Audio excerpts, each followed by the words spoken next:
অনেকদিনের ইচ্ছা ছিল একটু নৈহাটি বড় মার কাছে যাবার। শুক্রবার সকালে আমরা দুজনে প্ল্যানিং করি যে শনিবার সকালবেলা আমরা পুজো দিতে যাব, কিন্তু রাতে না আমার হাজবেন্ডের প্রচন্ড জ্বর এসেছিল। আমরা তো ভেবেই নিয়েছিলাম আমাদের শনিবার সকালে পুজো দিতে যাওয়া হবে না। সকাল তখন 8টা বাজে, তখন ও আমাকে বলছে আমার শরীরটা এখন ভালোই লাগে, চলো পুজোটা দিয়েই আসি। যেমন কথা তেমন কাজ, আমরা রেডি হয়ে বেরিয়ে পড়েছি। আর আমাদের ট্রেনও এসে গেছে, আমরা ট্রেনে উঠেও পড়েছি। ট্রেনে কিন্তু প্রচন্ড ভিড় ছিল, একটু বসার জায়গাও ছিল। ট্রেন থেকে কিন্তু বাইরে প্রকৃতিটা দেখতে খুব সুন্দর লাগছিল, আর দেখতে দেখতে কিন্তু আমরা নৈহাটি পৌঁছেও গেছি। আর এদিকে দেখো আমার পাগলা আমাকে রেখে একাই চলে যাচ্ছে। স্টেশন থেকে কিন্তু বড়মার মন্দির বেশি দূরে না, 5 মিনিটের রাস্তা। আমরা কিন্তু হেঁটেই বড়মার কাছে পৌঁছে গেছি। গিয়ে তো আমার মাথা পুরো ঘুরে গেছে, প্রচন্ড লাইন পড়েছিল। আমরা তো লাইনের শেষই খুঁজে পাচ্ছিলাম না।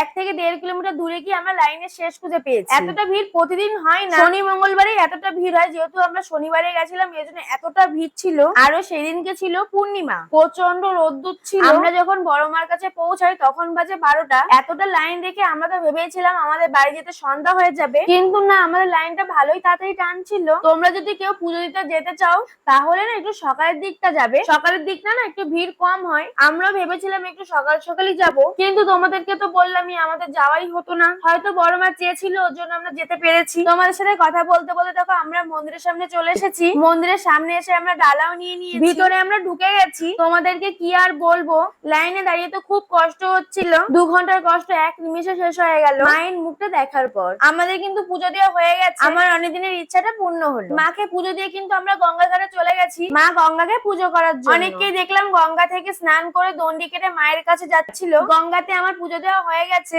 বাড়ি থেকে একটা বোতল নিয়ে গেছিলাম গঙ্গার জল আনার জন্য, গঙ্গা থেকে কিন্তু আমি জল নিয়ে নিয়েছি। আমাদের পুজো দিতে দিতে অনেকটাই বেলা হয়ে গেছিল, তাই ভাবলাম আমরা ওখান থেকে কিছু খেয়ে নিই। আমার বড় দেখো আমাকে ভুলেই গেছে, আমাকে পাত্তাই দিচ্ছে না। এইদিকে দেখো আমাদের খাবার এসে গেছে, আমরা খাওয়াও শুরু করে দিয়েছি। খাওয়া দাওয়া করে আমরা বাড়ির উদ্দেশ্যে বেরিয়ে পড়েছি। ফাইনালি আমরা বাড়ি চলে এসেছি, আর অবস্থা বেহাল। তোমার নেই, আমার আছে, দেখো আমি এই কেমন আমার আছে। জয় বড়মার জয়, বলো বলো বলো একসাথে একসাথে। জয় বড়মার জয়, জয় বড়মার জয়, জয় বড়মার জয়।